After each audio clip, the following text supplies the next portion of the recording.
Tabii koronavirüs tedbirleri kapsamında bu sene de geçen sene olduğu gibi Ramazan bayramımızı biraz buruk kutlamak zorunda kalıyoruz.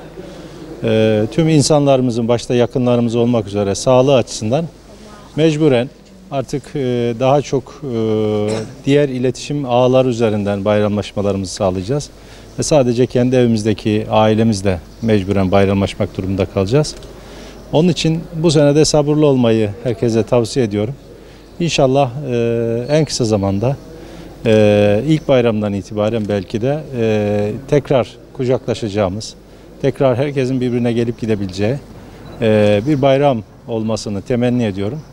Bu vesileyle tüm vatandaşlarımızın, hemşerilerimizin de Ramazan bayramını kutluyorum. Rabbim bizleri nice sağlık içerisinde bayramlara eriştirsin diye temenni ediyorum.